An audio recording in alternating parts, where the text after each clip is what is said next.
सदाकत, हमें ये बताइएगा, कल भी हम ये बात कर रहे थे, डिस्कशन कर रहे थे कि पाकिस्तान में कमेटी कमेटी फ़ौरन खेला जाता है और कमेटी बनाने का मकसद क्या होता है ये अब पता चल रहा है। मज़ीद कमेटियां भी बन गई हैं।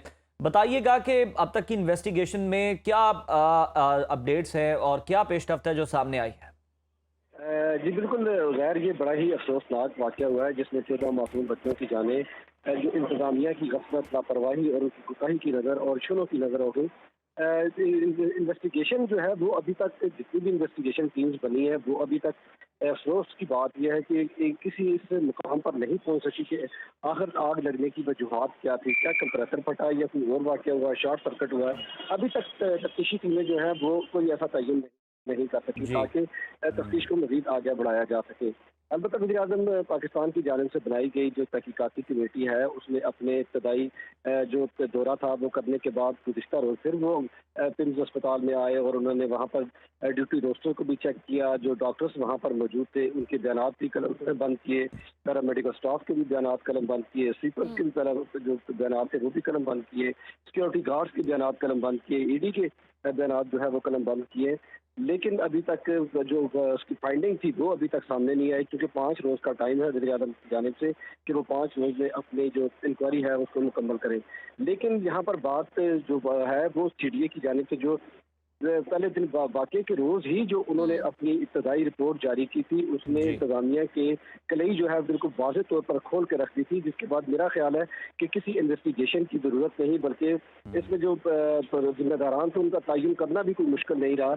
लेकिन चूंकि कमेटी कमेटी ही खेला जा रहा है बिल्कुल, अभी तक। बिल्कुल और ज़िम्मेदारान का तयन करना मुश्किल नहीं है और वाक़ई कमेटी कमेटी तो खेला जा रहा है। अब देखना ये है कि इस पर इंसाफ़ भी होता है या नहीं होता है, कमेटी भी कोई जेन्युइन है या बस ऐसे ही फ़र्ज़ी बातें कर कर साइड पर हो जाएगी। अच्छा ये बताइएगा, हवालगी के हवाले से बच्चों की बहुत तहफ़्फ़ुज़ात भी हैं लवाहिकीन के और इस तरह की हम फुटेजेस वीडियोज़ भी देख रहे हैं कि हमारे बच्चे हमारे हवाले नहीं किए गए, हमें दिखाए तो सही, दरवाज़ा खुलता तो पता चलता कितने बच्चे थे, क्या था। इस हवाले से बताइएगा कि आखिर थे कितने बच्चे और कितने जी हवाले किए गए लवाहिकीन के?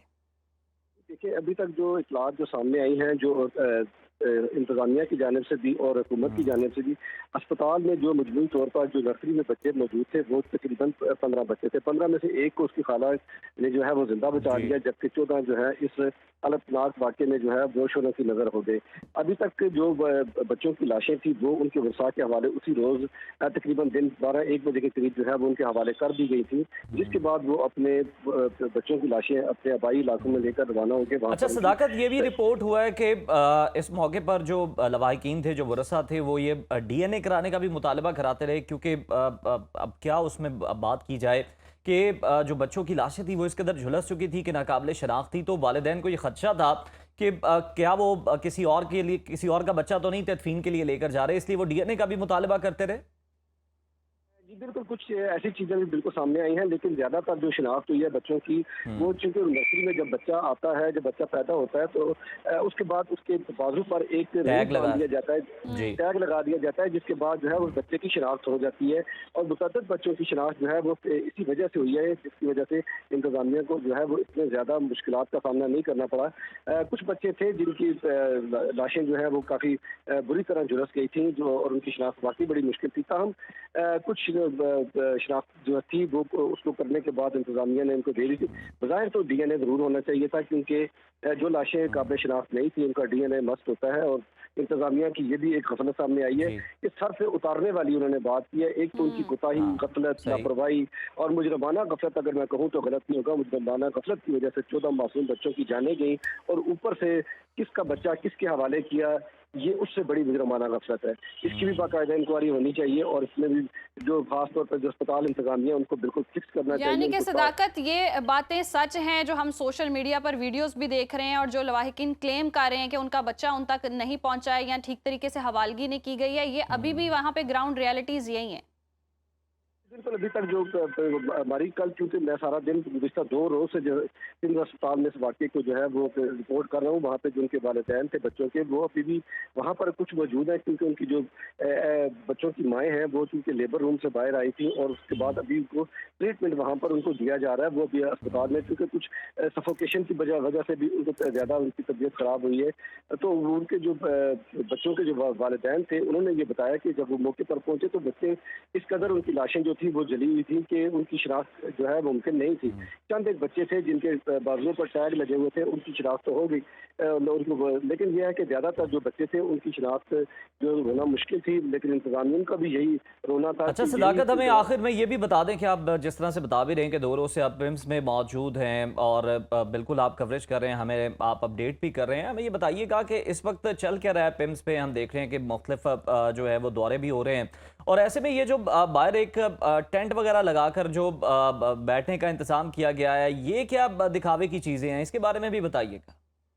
देखिए, यहाँ पर कल बाकायदा कायमा कमेटी बराए सेहत कौमी असम्बली महेश कुमार की क़यादत पर टीम ने यहाँ पर दौरा भी किया। तो वज़ीर-ए-आज़म पाकिस्तान की जो बनाई गई तहकीकाती कमेटी थी उसने भी यहाँ पर दौरा किया है, और जो उनके लिए हेल्पलाइन की सूरत में एक टेंट लगाकर वहाँ पर लोगों को जो इंफॉर्मेशन दी जा रही है, अगर देखा जाए तो ये सिर्फ और सिर्फ लोगों को परेशान करने के लिए, लोगों जी। को सिर्फ इधर उधर भगाने के लिए कि उनकी नजरें जो है इस वाक़े से डाइवर्ट हों, इसके अलावा और कुछ भी नहीं है। ये सिर्फ और सिर्फ एक इंतजामिया की जानिब से एक जो है वो एक क्लियर ड्रामा कट रचाया गया है। सदाकत, यानी कि ये इंतजामिया की गफलत है और इस पर सख्त एक्शन भी होना चाहिए। इसी पर बात करने के लिए हमें ज्वाइन कर साबिक एग्जीक्यूटिव डायरेक्टर पिम्स राजा अमजद साहब भी, बहुत शुक्रिया आपके वक्त का।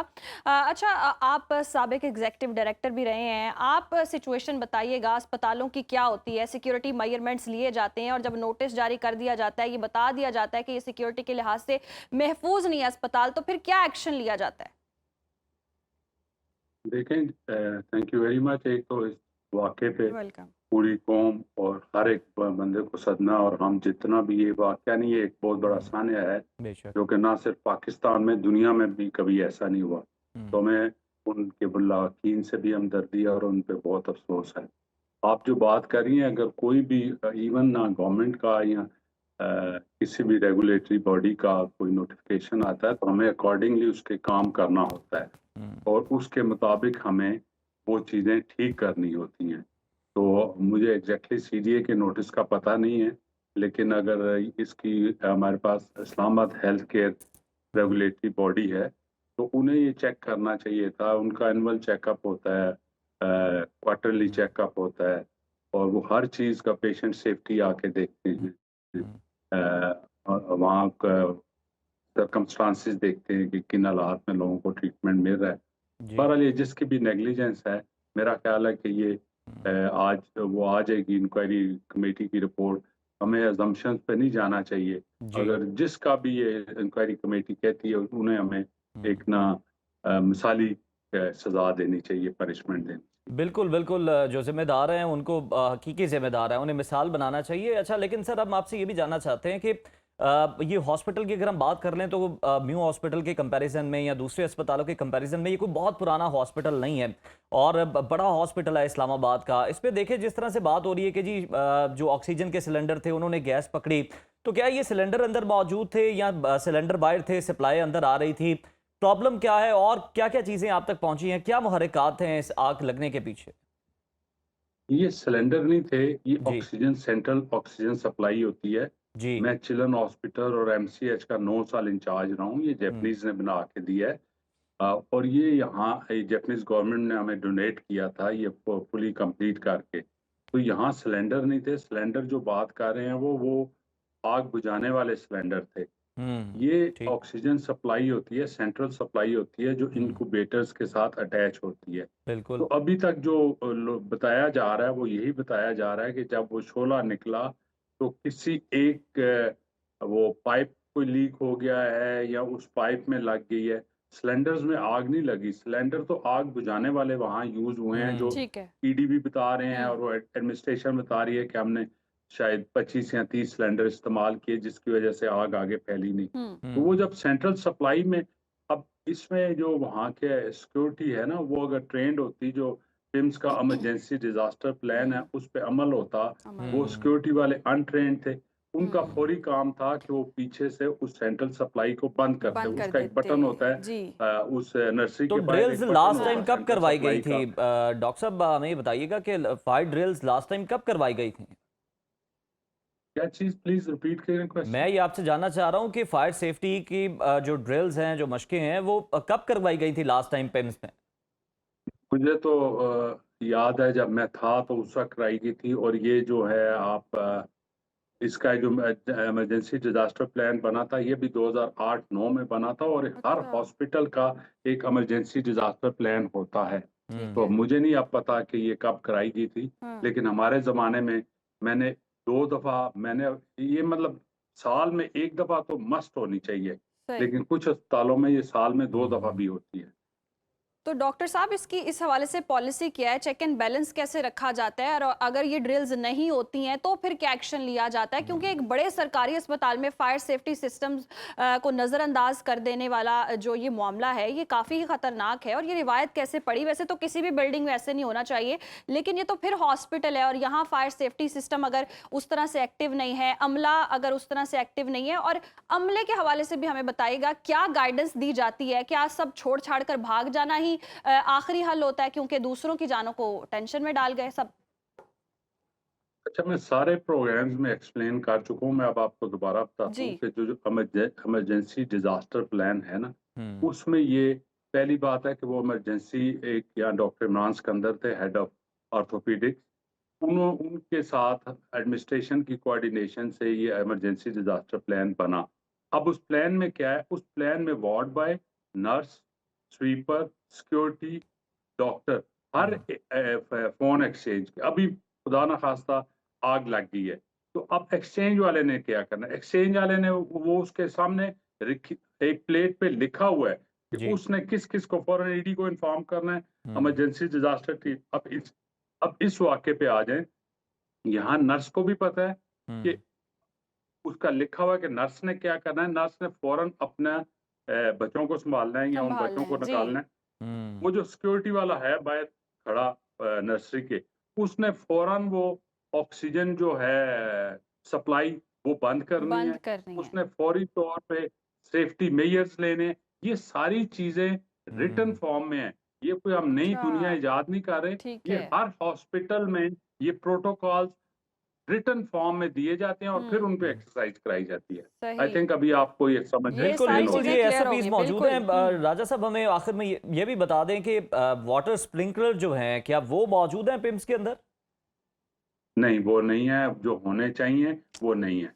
अफ़सोस के साथ वाक़ई और ये आपने बड़ी कोई ही करोड़ों की नहीं, लाखों की तल्ख़ टेक्नोलॉजी है। हकीकतें हैं जो बताई हैं, और इस पर हमें पूरी आवाम को, स्टेट को सोचने की ज़रूरत है, तभी तो इतनी जानों का ज़िया हो गया। बहुत शुक्रिया डॉक्टर साहब आपके वक़्त का, और वाक़ई अफ़सोसनाक ख़बर है और अफ़सोसनाक सानहा से हकीकतें सामने आ रही हैं। दिल दुखता है कि इतना बड़ा हॉस्पिटल हो, वोट लेकर आप लोग इतने दावे वादे करके सेहत का निज़ाम बेहतर बनाने के लिए जी हम सब कुछ कर रहे हैं, मुल्क बहुत तरक्की कर रहा है, ये तरक्की कर रहा है कि यहाँ पे छोटा नौमौलूद बच्चा भी महफूज नहीं है, उसकी जानों के लिए आप कोई हिफाजत नहीं कर सकते हैं, तो फिर कल को क्या ही आप और वहाँ आप कह देखें, सकते जिस हैं। तरह से आप बात भी करी थी कि होने तो हर बिल्डिंग में चाहिए ये फायर सेफ्टी के जितने भी इक्विपमेंट्स हैं, फायर एक्सटिंग्विशर होने चाहिए, फिर वाटर स्प्रिंकलर होने चाहिए, जो कि लाखों रुपए की टेक्नोलॉजी है, कोई करोड़ों की भी नहीं है। करोड़ों तो की ये भी यहाँ नहीं पर है। लगाना कोई मुश्किल काम नहीं है। और हॉस्पिटल्स जो हैं, ये इसलिए ज़्यादा सेंसिटिव होते हैं कि यहाँ पे चले, ये तो वो वार्ड है ना जहाँ पर बच्चे हैं जो खुद से मूव नहीं कर सकते, जिन्हें कोई निकालेगा, रेस्क्यू करेगा तो यहाँ से होंगे। इसके अलावा भी हम देखते हैं कि मरीज होते हैं जो कि वहाँ से खुद मूव नहीं कर सकते हैं, उन्हें किसी की हेल्प चाहिए हेल्प होती है। और चाहिए खुदा ना होती है। खास्ता जब अस्पताल में ये सूरत हाल हो जाए,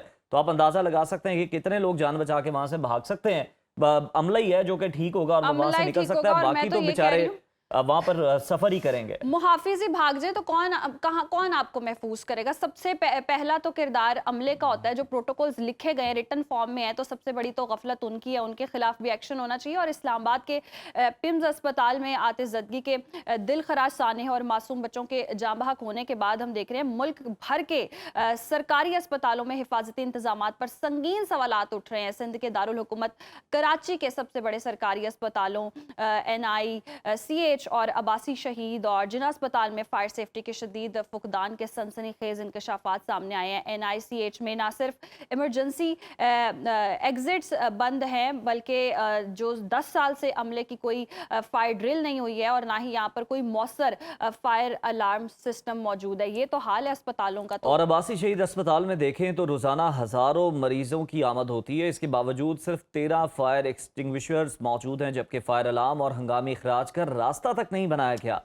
जिना अस्पताल की सूरत हाल भी मुख्तलिफ नहीं है, जहां आखिरी फायर ड्रिल 2017 में हुई और मुतादिद वार्ड्स के हम देखें तो फायर एक्सटिंग्विशर्स गैर फाल अभी तक पड़े हुए हैं। अस्पताल इंतजामिया अब सिंध हुकूमत को मजीद ट्रेनिंग के लिए खत लिखने का अभी सोच रही है, अभी लिखा नहीं है। बात कर लेते हैं नुमाइंदा सदर न्यूज़ कराची आसिफ अली सैयद से और जानते हैं कि जनाब ये हालत अस्पतालों की कैसी है कराची के। आसिफ, हमें ये बताइएगा कि मुल्क के सबसे बड़े सरकारी अस्पताल का हाल तो हम सब ने देख लिया। शहर कायद में क्या सूरत हाल है? अस्पताल में इस वक्त क्या इंतजाम किए गए हैं खुदा न खास्ता किसी भी इमरजेंसी सूरत हाल से निपटने के लिए? बिलावल भुट्टो जरदारी साहब की हम बात करें तो वो जो सिंध में सेहत का निज़ाम है उसकी बड़ी तारीफ़ करते हैं, उसको बड़ा जो है वो पेश करते हैं ग्लोरीफाई करके कि जी बहुत ज़बरदस्त इंतजाम किए गए हैं, हम जैसा जो सेहत का निज़ाम है वो कहीं पर भी नहीं है जैसा सिंध में है। मुल्क भर से लोग इलाज के लिए सिंध के अस्पतालों का रुख करते हैं।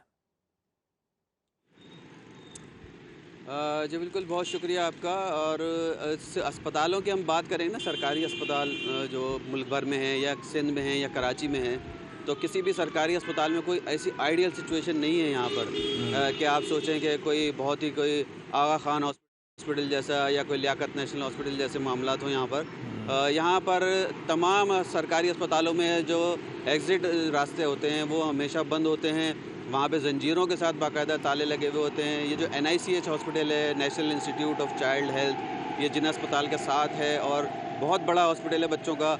2020 में भी यहाँ पर इसी बच्चों के अस्पताल में आग लगी थी तो एक नौमौलूद बच्चा इसमें जहाँ भाग हो गया था, जबकि इसी साल जून में एक तीसरे फ्लोर पे NICH में बड़ी आग लगी थी, लेकिन उसमें खुशकिस्मती से कोई बच्चा जहाँ भाग नहीं हुआ था। लेकिन वो जो आधा हिस्सा और आधा इंफ्रास्ट्रक्चर जो जल के तबाह हुआ था वो ताहाल उसी पोजीशन में है, अब तक उसको ठीक भी नहीं किया गया है। अस्पताल इंतज़ामिया ये कहती है कि यहाँ पर कोई ड्रिल का इंतज़ाम नहीं है। 10 साल हो गए तकरीबन, ना किसी नर्स को ना किसी दीगर अमले को कोई फायर ड्रिल नहीं कराई गई, कोई तरबियत नहीं दी गई इस हवाले से।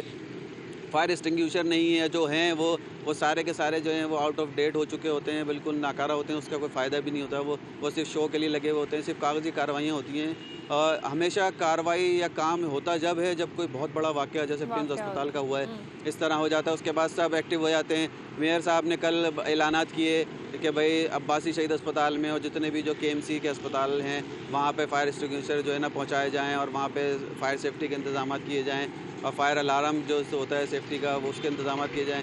लेकिन ये सब चीज़ें जो है होती जब हैं जब कोई बड़ा कोई सानिया हो जाता है। अब ये 14-15 बच्चे वहाँ पर जहाँ भाग हो गए जल के, उसके बाद अब पूरे मुल्क में एक भौचाल आया हुआ है सारे अस्पतालों के ऊपर और सारे अस्पतालों में जो इस वक्त यही हो रहा है कि बस फायर एक्सटिंग्विशर लग जाएँ और फायर सेफ्टी सिस्टम जो है वो हो जाए। तो भाई ये पहले क्यों नहीं थे? आग तो किसी भी वक्त लग सकती है। गुल प्लाजा में इतनी बड़ी आग लगी थी, उसके बाद क्या हुआ? सब लकीर पीटते रह जाते हैं जब सारे वाकयात हो जाते हैं। बिल्कुल आसिफ, कोई सानिया कोई वाकया होता है तो सब एक्शन में आते हैं, उससे पहले शायद रिटन फॉर्म में नोटिस भी जाते हों, इनसे पूछा भी जाता हो कानून क्या है, कोई ऐसा कोई पर्चा कोई डॉक्यूमेंट फॉर्म में कोई चीज मौजूद है जहां ये लोग पाबंद हों ये सब चीजें करने के, और फिर कोई चेक एंड बैलेंस भी करने आता हो, कोई देखता हो, क्यूरी लेता हो कि क्या प्रॉब्लम्स हैं, इनको रिजॉल्व करना है, कोई अस्पतालों को देखता भी है?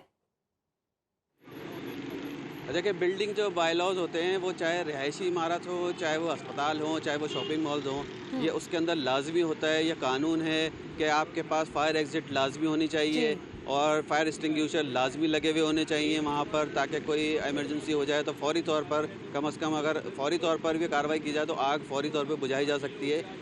लेकिन ये सब कागज़ों की हद तक ही होता है, उसके बाद सब कागज़ों में ही चल रहा होता है कि भाई इसका सर्वे भी हो जाता है, इसका जो है इसको पास भी कर दिया जाता है, सर्टिफिकेट भी जारी कर दिया जाता है कि भाई यहाँ पर फायर एक्सटिंग्विशर लगे हुए हैं। जब ये आग लगने के बहुत सारे वाक़यात कराची में बहुत बड़े हो रहे थे, उस दौरान पूरे शाहरा फैसल पर, शहीद मिलत रोड पर जितनी भी बुलंद इमारतें हैं उन सब का फायर ब्रिगेड की जानिब से फायर सेफ्टी ऑडिट कराया गया था। उसमें बेशतर इमारतें ऐसी थी जहाँ पर ये रिपोर्ट दी गई थी कि वहाँ पर इस तरह का कोई इंतज़ाम नहीं है। ख़ास तौर पर फायर एग्ज़िट जो निकल के भागने के जो रास्ते होते हैं वो कहीं पर भी नहीं थे। मुतअद्दिद बार हो चुका है। मेयर साहब ने ये ऐलान किया था कि जहाँ पे नहीं होगा उस बिल्डिंग को सील कर दिया जाएगा, चाहे वहाँ पे सैकड़ों दफातर हों या जो भी कुछ हो।